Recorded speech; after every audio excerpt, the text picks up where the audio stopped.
So you know the ones where you're listening to a song that you really like and you're like, that's my tune.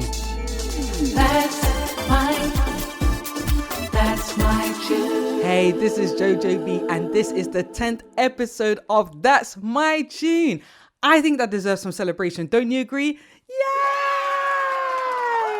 Celebrate good times, come on. No, that is not the song for today's episode. It would have probably made sense for that, isn't it? Yeah. Oh well. So we're episode number 10. Double figures. I'm so happy. I really, really am. I mean, it may not mean a lot to you, but it does to me. So yeah. So for this episode, I am interviewing probably the funniest, most hilarious interview I've done so far with South London-based South London-based producer RK. And we're going to talk about his song, The Escape, and a lot more. I'm not going to do much more talking. Here's the song. Enjoy. And I'll be back after this with my guest. Yeah. So everybody, I'd like to introduce you to London-based producer RK. Yeah! Yo, what's good? Listen to the bass in this voice. Yo. Love it. Real South London, man. Yeah. Hey. No, South London. Yeah. Real South London, man. Hey, listen, South London all day, bruv. Come on. Slightly that radio voice. I'm not gonna lie. Sorry. You know, you have to slightly that radio podcast voice. Listen, you have to put it on. Yeah, put on your radio voice. You are too funny, man. I'll stop. No, it's good to be on the show, man. It's good to be on, man. Oh, and thank you so much, man. Thank you so much. Like, you're right. I've been following you a hot minute, and do you know what? Yeah, you have this Jay Dilla-ish / Robert Glasper type vibe to your production. Like, who inspires you as a producer? Well, yeah, I mean, obviously, initially, my roots in terms of inspirations, especially on the production side, started from the man himself, Dilla, as you rightly sort of mentioned there, and as I've started to expand my ear in terms of just new music, that's been the Glaspers. It's also been other people like Terrace Martin, D'Angelo, other people as well, like who are more sort of local to us, like even people like Alpha Mist, who I think is dope. Even to other things that aren't necessarily like obvious, like even like Latin music and jazz stuff, like from back in the day, and just the way they understand music, and even things like film music and like just the soundscapes and the feeling of that, man. So yeah, I mean, it's kind of like, in summary, it's the hip hop neo soul foundation, and then it's the other bits on top, which kind of influence the nuances, like Latin jazz. Glasper definitely is a big influence of mine, just in terms of just feel and playing. Yeah, man. No, that's kind of it. But I'm just like a sponge. I absorb everything, man. Do you know what I mean? I enjoy it all. So yeah. I love that. That is dope. I love that. I love when he says film scores. Like, for me, one of my big inspirations, listening to TV theme tunes. Oh yeah. TV theme tunes. Listen, there's layers in that, man. So many layers. So many. It's nuts. It's absolutely. What's some of your favorite TV theme tunes? TV. I mean, I don't know if it counts as TV, but can we say Netflix? Does that kind of count? Can, I mean, I'm not gonna. That's like an ident. That's like an ident, but that can still work. It can work. Yeah, it can work. Like, do you know what I mean? I feel like I don't watch TV. I'm not gonna lie. So my TV is Netflix. I hear that. But one of my favorite ones at the moment is The Crown, the opening theme. Oh yes, I think it's Hans Zimmer. Oh yeah, it's Hans Zimmer. Yeah. Hans Zimmer, brilliant. Is cold, and I really liked the Game of Thrones one as well. That was really nice. I didn't watch Game of Thrones, so yeah. But right now at the top of my list right now is the Hans Zimmer one. I literally watch The Crown just to listen to that intro. I'm not even joking, and that's why I've got through all the bloody seasons, mate. Yeah, it's an amazing theme tune. But what about That's any amazing. back in the day TV theme tunes? Do you have any favorites from there? Yeah, I mean, I really used to like Princess, like Yeah. not only the theme tune, but I loved, like, you know, when they used to do transitions of scenes and those little kind of, Yeah. like, jingles. Yes. I loved that, and I always used to like remember, like, oh, I wish I could listen back to it. And back in the day, we couldn't rewind like that, you know. Yeah. So now Exactly. we can do that now on the Netflix, which is amazing. So I used to love that. A lot of like stuff on Trouble as well. I remember like just some of the grooves on that. Keenan and Kel, what? Keenan and Kel's freaking intro tune is Listen. They went groove. their bag, bruv. They went their bag. Yeah, man. Like Bear Black shows actually had like really good shows. Martin was cold as well. Yeah, man. Those are some of the back in the day stuff. And then, you know, beyond that, you know, just the obvious kind of stuff, you know, old school stuff, like mostly jazz stuff, like listening to like some of like, I don't know, like Dizzy Gillespie, Miles Davis, like all these old school brothers. Like I just continue to and will continue to inspire me forever, man. You know what I mean? Yeah, man. You mentioned a really good point when you mentioned Fresh Prince, the transitional tunes, like the transition from scenes. And I'm so glad you're basically me and I'm you right now, because I listen out to stuff like that. When you listen to Marie Shaw, when you listen to Sister, all the transitions, you're just like, oh, that was a tune. Like, oh, this and one it's like it's literally like 4 bars. It's wild. You know it's what like I mean? 4 bars, and you're like, whoa. You can't even go back. I guess that's what at the time made us appreciate it, though. You hear it, you're like, what was that? You know? So like I watched Girlfriends. I did a binge on Girlfriends because I didn't get to watch it when it first aired way back. yeah, neither did I, to be honest. Listen, the transitional. I don't really like the theme tune, but the way they transition scenes. Oh, apart from the 2000s, you knew it was 2000s, but it was so neo soul-y, and I loved. I was just like, listen, they went their bag, bruv. They're in their bag. Yeah. Oh, there was another one I used to like, Arnold as well. I actually used to like really like the Arnold thing. Listen, that was a tune. And then just on my head. yeah, in it. His head was mad though.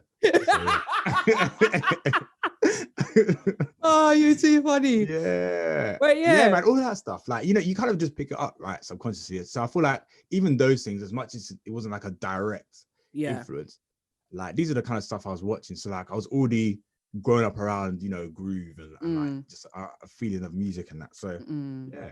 Nice. I hear that. I hear that. I hear that stuff, man. Mate. So yeah, good times. Let's talk about your tune, The Escape. Yeah, man, let's get into it. I listened to it and I'm just like, so tell me, what was the process? What got you into writing, producing it? Because you're a music producer, just in case people don't know, RK's a music producer. So how did you get involved in the project? Was it your idea? Like, tell us about it.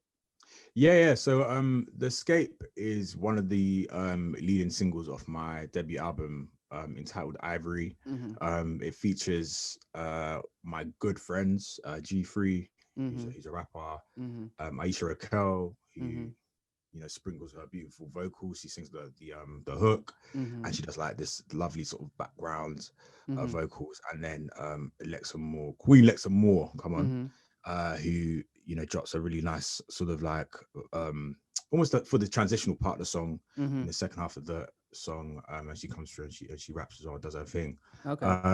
Yeah, so like I guess the way it sort of came about was it started off with G, to be honest. Like he's one guy I've been working with for a number of years now.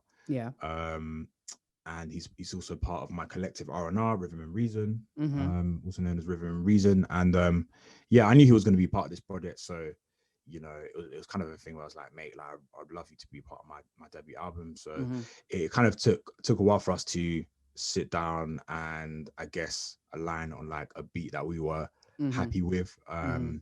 No, I was trying all kinds of ideas at that time, and I was, you know, we were going back and forth, and then we just kind of sat with this particular beat. At this point, we hadn't actually, the intro hadn't been done yet, so that sort of like very atmospheric intro with Aisha Raquel. So you know, it was just sort of that main part that we had I had down, and he went away and wrote what he wrote about. So yeah, the tune's entitled The Escape, and I guess from a topic point of view, sorry, you know, it just kind of talks about like, you know, the fulfilling ideal of living life, doing what you love, but at the same time, like battling like the day-to-day realities of life that like consume our immediate consciousness. So, you know, a lot of us have that one thing that, you know, if we weren't doing our day jobs, we would be doing that. Yeah. You know, yeah. let's be real. And you know, that's our escape, but at the same time we are dealing with the day-to-day stuff such as bills, Trust me, and rent, and like I don't know, like other crazy things like people chasing you down for money, and you know, all this other stuff, and things that just need to be done and dealt with. You know, so it's that battle, and the escape kind of symbolizes that, trying to, you know, lead with your passions in life, but actually at the same time, right in front of you, you know, you've got the more day-to-day realities of life. So you know, we explore that and stuff. So yeah, man, I mean, it was quite interesting because Aisha and well, actually I'd say Lex's part was very, very sort of sporadic. Like it didn't even like, I didn't even think of her being on the song, actually, to be honest with you. Like it was quite interesting. So once we'd done the intro, so I'd done the intro, Gia and I, we worked on it sort of when he came round. And then I remember on that day, I think he was like, bro, that outro part, man, it would be dope to get someone on that. And I was like, you know what? That's true, you know. But I just didn't know who in it. So he was like, what about Lex? And I said, rah, that would be mad. I'd be like, do you think she'll be down? And he was like, watch me in it. So literally right there and then, like, texted Lex, and yeah, he was like, I'm with Ark in the studio just now. Like, we've got this track. There's a particular section we think you'll be dope on. Like, would you like to jump on? I don't think she even heard it at that point. So literally, and you know, he was like, where are you? And she was like, yeah, I'm in Tulse Hill. I live in Tulse Hill. Okay. So it was like, first of all, like, to be in the, you know, the perfect place at the perfect time for me was like, right, like, this is beautiful. Mad. Like, come round right now. She listened to it. She was like, whoa, like, this is crazy. She took it away, spun it around, and then, you know, the rest was history, really. Okay. Yeah, man, and that's how it came together. Aisha already had the track, and she spun it around very, very quickly, and she's got such an amazing ear and amazing tone to her voice, and yeah, man, she's amazing, man. She's also on another track of mine called Feel It, which I produced alongside my brother Intellects as well. So yeah, that features Tiny Man as well. So yeah, man, like it's mad how this track came along, but yeah, it's one of the ones on my debut album Ivory, and yeah, like people love it, which is amazing, and just the message, you know, because it's just I think a lot of people can relate to that, chasing your passion, but also dealing with like the extremities of life, man, as I explained.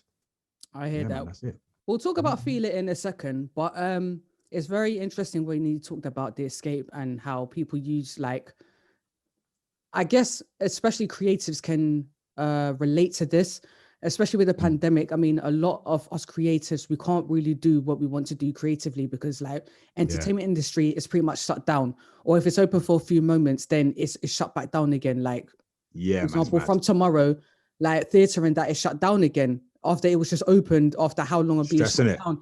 So it's like, that's our escape, and a lot of people, they earn their livelihoods through that, and I can't do that right now. So it's a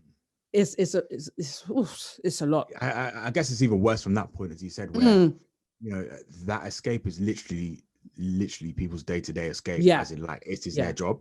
So to have that escape, which, you know, sustains you, like financially or whatever, to have that, especially this year where it's been like up and down, like the government are like, they know what they're doing in it. They're like, oh yeah, cool.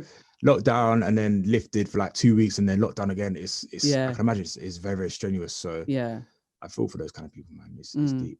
It's really difficult. In fact, it's funny because initially when I wanted to chat to you, I wanted to talk to you about Feel It. And then, I remember, and then it's like you dropped the escape, and it's like, oh, actually, I'm feeling the escape. But since you mentioned Feel It, we might as well talk about that as well. So I'm about, man. We might as well. That's cool. Yeah, man. Like, I love Tiny Man, like, who features in Feel It. I love, he's not a rapper, but then he's not a poet. He's not a singer, but somehow he combines the three all together. I don't know how he does it. He just...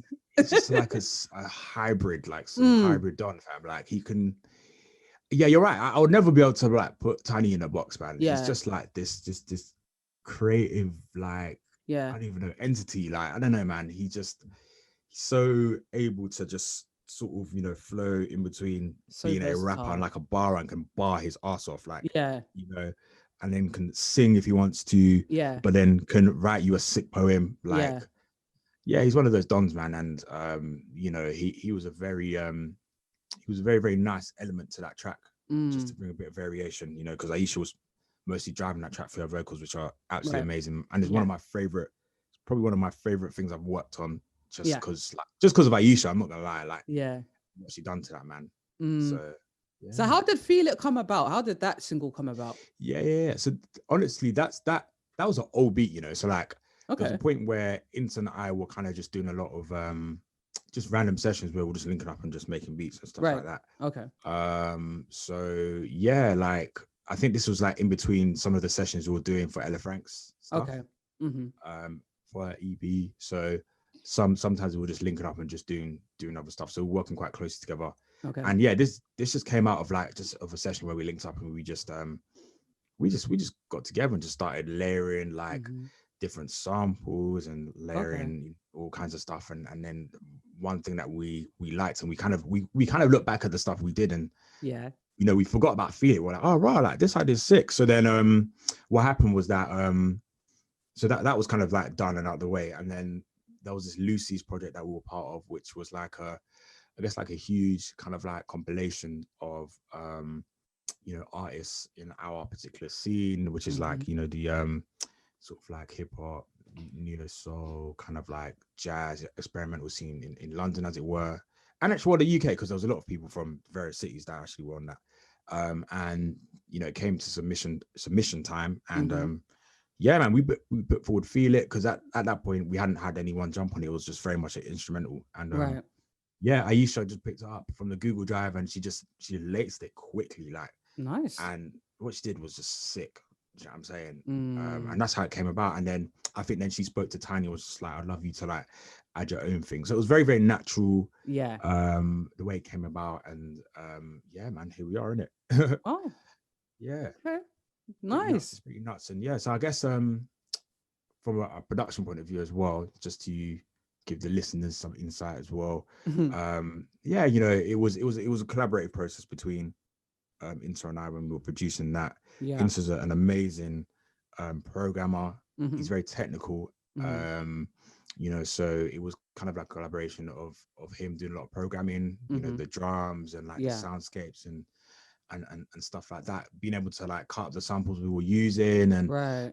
and you know, I played the bass line. Yeah. He sort of like aligned the sample that we have there and Right. any additional elements that we had, and that end part, which is very much intellect, you know, that's just him, man, you know. And it's quite interesting because I feel like that track kind of like that first part was almost like, you know, almost synonymous with kind of like my style and Right. and well, both of our styles. But Mm-hmm. then that end part was very much like intellect's part, you know. He's very sort of experimental. He's got this very like galactic you know, element to his sort of like space sounding Mm-hmm. element to his sound. So yeah, man, it was a really fun collaboration. One of my favorite songs, honestly, that I've just done, because it was just fun, man, working with your bros and your sisters and that, man. 100%.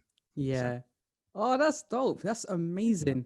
So I'll ask you, you've spoken about Ivory, you dropped that in the conversation. So I had a little listen to it. I need to listen to it more fully. But No from worries. what I've heard so far, I'm just like, yeah, I need to fully delve into this. And you know, earlier on when I said you have this Robert Glasper, Jay Dilla-ish, like that's very evident in this project, like sort of thing. Yeah, So definitely. it's just, I was just like, yep, I can hear those influences so much. Yeah, 100%, man. I mean, yeah, it's called Ivory, in it. So like, you know, the forefront of the song is the piano. And there's I guess there's a bit of a reason for that. Like, Okay. previous to this project, most of my stuff was kind of just like, I didn't really have much piano that was like in the forefront. But for me, the piano is like a huge part of my creative process. Yeah. You know, most things I create, I typically start with just sitting down at my piano and playing around with chords and ideas. Okay. I don't load up anything. I just sit there and just Yeah. play cool. I can do this for like an hour and a bit, man, before I even Mm. open up anything. Do you know what I'm saying? Right. And that's how I then sort of come up with, the chords, and then like any alternative bits on the top, like melodies, even bass lines, Yeah. even to an extent like rhythm and percussion. Like I kind of like work out like the rhythms using the piano itself and playing it like a percussive way to like just kind of like understand. Cool. When I get into the program I'm working with, it's Yeah. all laid out. Do you know what I mean? And I just Wow. literally then attach sounds Yeah. to those things. Even if the final track doesn't end up with piano, Yeah. it started off with With the piano. If that piano. makes sense. Yeah. Yeah. So I wanted to like almost pay homage to the piano and kind of like how it plays a huge part in my creative process, and then also drawing my inspirations in terms of like the jazz stuff, the hip hop stuff, and the neo soul stuff, and like the more kind of left stuff as well that I'm influenced by that people might not know about. Okay. Like the sort of like Latin stuff, like for example in Greenhouse with Frank, and some other stuff as well, like that first track, which is very very sort of straight, and it's just a really nice backbeat, and I love like the live element. So yeah, man, it was just a mixture of all those elements really, and there's a lot of like interesting topics on there as well. That's amazing. Quick on Thank you. one last quick question. Yeah, what program do you used to produce? I use Reason, Really? Yeah. Everyone's shocked when I said they're like, right, Reason, yeah. I'm like, yeah, man, I use Reason. That's the first program I actually was introduced to. Okay. It is. I understand why it can seem quite daunting for some people because there's all these wires and too many. yeah, too many. But nah, like honestly, it's the one thing that's helped me. Like I love the certain tools on there that have helped me to like just develop like a groove. I love the sounds in it, but I think I'm actually looking to upgrade my setup in the new year. Yeah. So I will be using Reason, but I believe the new Reason can be used as a plugin, which is really interesting. So I'm gonna actually probably use Logic as one of my main workstations. Yeah, and incorporate Reason into it as well at the same time. And I'm gonna start using more like VSTs and like all these cool patches and stuff like that. So I'm planning for that. Because I feel like next year as well, I'm looking to do more, TV stuff, film stuff, and there's a few things lined up, man. So I'm just trying to make sure the setup's proper, Yeah, I hear that. Yeah, come and join Logic, man. Come and join Logic, innit? Yeah, I mean it's been a long time coming, bruv. I might as well. Like, I need to, because everyone I work with uses it, so it's like obviously that kind of compatibility sometimes is a bit long. So I think it's probably about time. Woohoo! He's coming to the light, people. I'm coming to the light. All right, so where can we find you on socials? Yeah, man. So Instagram is r_k beats. Yeah. And my Twitter is at rkigozi, which is spelled RKIGOZI. Okay. SoundCloud, I guess. Just type in r hyphen KAY. Okay. R-KAY, and I'll pop up. Okay. Man, I think that's most of the socials I'm active on. Cool. With Instagram, just for clarification, is it r_ the letter K or r_KAY? My bad. Yeah, sorry. It's r_ the letter K and then beats BEATS. Yeah. All right. Cool. All right. Yeah, man. Okay, it's been wonderful talking to you, honestly. No worries, man. No worries. I was happy to jump on, man. I really like what you're doing, honestly. Oh, thank you. It's cool. And I keep up with your radio voice, isn't it? Listen, honestly, man's practicing, isn't it?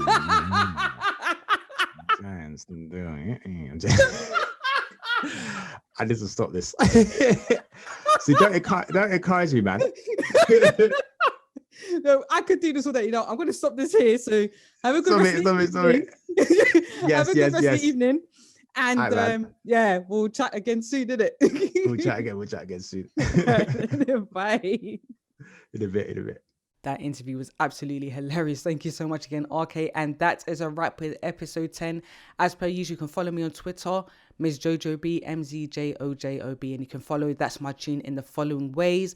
That's My Tune Pod on Twitter, That's My Tune Podcast on Instagram, and That's My Tune Podcast at gmail.com if you'd like to email.